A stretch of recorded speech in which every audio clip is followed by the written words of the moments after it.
All right, good morning, good evening, good afternoon, ladies and gentlemen, citizens of YouTube. This is Pastor Dow. I'm coming on here because if there's a question that I'm constantly asked over and over again, the question is this. And I'm not going to make a video series out of this, but what I will do, again, I'm going to do something that I'm actually going to have to make time for. I'm going to have to actually juggle time in my schedule, providing that it comes forth. I'm going to make myself available, providing if I get enough response to actually go to a few places here in America and teach about community and community lifestyle. I'm not going to make this a video series, but what I'm going to do is I'm actually going to speak to you from experience. I have 20 years of living set apart, living outside of this world. When I started doing this community thing, you have to understand this is going against wind and tide. This is just maybe a few years after the Waco situation took place. And of course, you know, I've endured the indignities and the insults of people only to have later on at a later time in my life, all of my enemies end up coming to me and asking me and apologizing to me for things that they have said. It's neither here nor say. But I'm going to give to you the main reason why first of all, the main reason why we as a people, we can't function together, but we can. It's just that it's not that we can't, it's that we want. And the reason why we want is because many of us who actually read the Bible, we believe it to be our source of information, our source of truth. We believe that our laws as Israelites is superior to any secular laws in the world. But the problem is that our people, Israelites, the ancient Israelites, the one who's supposed to be teaching not only our people but the world, we just simply will not submit to an organized structure. You know, when you read Deuteronomy 7, it says over and over again, what nation is there that is greater than we are, that have this wonderful law, these laws that are sitting in front of us. But we are people that has forgotten that we have been taken out of our culture. We say the words, we realize and understand and comprehend that we have been robbed of a knowledge of self. We have forgotten who we were while we have been immersed in this Gentile monolygamous society. And I say that for a particular reason. But the reason why community doesn't work today is because what you have is this radical construct, this radical mindset that has been deeply and socially embedded in the collective subconscious of us while being here in this diaspora. We have culturally experienced a genocide. And we have this radical individualism. That's what this country is all about, because it's under the system of capitalism. You know, I'm going to give an example. Today, I was driving down the street and I've been looking at this house over here. And I noticed that it's neglected or abandoned.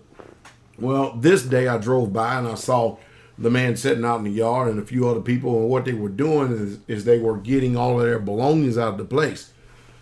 I went down the road, I turned around, and I looked at him. I said, is this house for sale? He says, yes, sir. It's for sale because I can't keep it. And I said, okay. But he says, if you don't mind, I'm going to get back to work. I said, it's fine. It's fine. And I thought to myself, when you look at us economically, socially, religious, or politically, it makes no difference. But when you look at us as a believing people, how many of our people are experiencing being evicted, cannot make ends meet simply because they refuse to function in their culture, whether they understand it or not, whether they comprehend it or not. But if you're listening to someone like me, it's no secret to you about community. The problem is this thing right here, is being able to equate that Bible and getting it up here and divesting yourself of all these things that has been placed in you to cause you to function outside of your culture, your traditions, and your heritage. And it's impossible to do if you're not going to see yourself, for instance, as an Israelite. As Israelites, we know that there are 12 tribes to Israel. And all 12 tribes had to function under the laws of the Torah and what the prophet says. We all agree with that. The problem is that we have learned so much from our captors here in this country that we've become like them to the point we think that we're equal with the people that has placed us in the captivity. And you simply can't function like that because you're not wired that way. All right? But you don't see yourself. That's the real issue as a community. And if you can't see yourself as a community, you cannot function as a community. Because you know just as well as I do, economically, things are going from bad to worse. The jobs, no matter how much they fudge the numbers and cook the books, they just simply are not there. They're not available. Some way, somehow, we have to come together as a people. And what keeps us from coming together is my personal doctrine, my personal rules, my personal this, my personal that, my personal theology. Or I can't walk with you if you believe this way, if you believe that way. But watch this. Yet and still, in all your walking, you haven't come together with anybody. Because when you get finished with your classroom teachings, when you get finished with your tribal meetings, you go back to the radical individualism lifestyle that America has given to you. And you don't know how to function as set apart Israelites. You see, I'm on my land. And I wake up every morning and I see brothers and sisters. I go to bed every evening, I see brothers and sisters. I go to meal twice a day. I eat with brothers and sisters. When I have assembly, right at the top of the hill, we built the tabernacle with our own hands. We don't have to leave our land to go to the tabernacle. We have a gym here on the land, a fellowship hall, a dining hall. All this we built with our own hands, and community is tough. But I would tell you this, we have a sense of what it means to be because of experience, over 20 years experience of knowing what it means to be a tribe. Actually, almost 18 years of boots on the ground living out here on the land. The reason why we're successful is because no one individual here puts or places his or her own self-interest above the tribe. It's simply not going to happen because it cannot last. It can't function. It just can't do it. And when you look at us as a nation, if we don't come under structure, if we don't come up under laws, set structure and set laws in how to do things, then what we're going to do is exercise this pseudo liberty that's been given to us in this diaspora, and we're going to function like our captors and the Gentiles of this land. And we're going to continue to keep dividing ourselves and fragmenting ourselves over and over and over and over again. Because, we feel like, and we have many different things we have learned that has made us selfish as a people. You see, the wisdom and knowledge that I could give you as far as starting a community, what to expect in the community, how to thrive in the community, what things to watch out for and look out for. This community functions successfully because of us all coming under the agreement that the word is right. We have a structure of elders and intelligent elders, theologians, literally have degrees from this world sort. And of course, they would rather throw them things away because they hadn't done them any good. I said all that to say, because we have intelligent thinking men, hardworking men. And again, if a community is going to work, no one person, individual, family can put their own self-interest above the tribe. It simply can't happen. Cannot happen. And that's how we at Straightway are able to be successful. And, you know, if you like to have information, and if I decide to actually come your way, I'm willing to teach on community. I understand and comprehend very well that there are things that I believe you don't believe. There are things you believe I do not accept. I don't believe. I understand that. But I'm not sitting up here letting that be a division or dividing points among us, because I see the decline that's going on socially and economically. I do. And I see the pain and the hurt and the injury that is taking place all across this world. And our people are continually going to be running around like refugees over and over and over again, because the so-called leaders in our community, they're getting fat off of books. They're getting fat off of deals. They're getting fat just like the music industry, and the people are starving. If I've seen that even in the churches, I see it even in this community taking place. The communities that people are doing where everybody else is struggling to make ends meet, literally struggling. And when it's all said and done, they have no sense of home, no stability. And the reason why we have no stability is because we would not simply obey the Torah, obey what the law says, and then put it into action. We won't set up a structure of elders. If we did, because of this individual mindset, we're not going to submit to it. You know the reason why we're not going to submit to it? Because I'm not an elder. That's how our mind works and thinks. And I think it's very cancerous what has happened to us as a people. It really, truly is. There's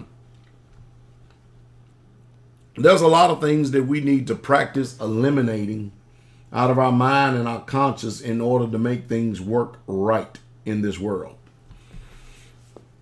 I have a solution. Again, proven track record. You've been conditioned to call people like me cult, Jim Jones or whatever. That's fine. That's good. But when you look at the life of Jesus, I guess he was the greatest anarchist that there ever was, wasn't it? The truth is, we are making it happen. And it is happening. And we have answers and solutions for our people. Let me give you an example. None of our women that live on this community have to actually leave the home to go to a job. When we go back to the book, what greater calling is there in the world than a mother being the first line teacher to her children? And I'm in the process, because we have other communities that are being established, to get more people free. But we have been snared so long, it's going to take a little bit of time. And I have to teach the brethren how to be brothers. I have to teach the sisters how to be sisters. I have to teach the men how to be husbands. I have to teach the women how to be wives. I don't mind that. Myself and Sister Carol, we have to teach this because I've got people have been married for a while. My mother and father's on this land, and they've been married over 50 years. Sister Carol and I have been married over 30 years. We know how to do this tribal thing, this marriage thing. I say all that because I want to give hope. But there must be a mind that detests the individual spirit. Because when you look at the book of Acts, and you see that all that believe had all things common, and no man had nothing he called his own. Can you do that? Can you do that? Because Ananias and Sapphira, they couldn't do it. While they gave up some, they held back a part. And today, this capitalistic spirit that is breeded in America, and this selfish spirit that's there, Oh man, there's no way that many of you are going to ever enter into the kingdom of Shemayim because you're too selfish and too stingy and too greedy, and life is all about you. You ain't going in. And you may act like you can give it up, but you have not demonstrated nothing to show. Matter of fact, many of you have much land, home, houses, everything else, and you can't even open up your door to the stranger to give them a place to stay. How are you going to enter into Yah's kingdom when you can't even do the simple things that are required of Israelites? No, you're deceiving yourself. But anyway, I think you get the gist of what I'm saying.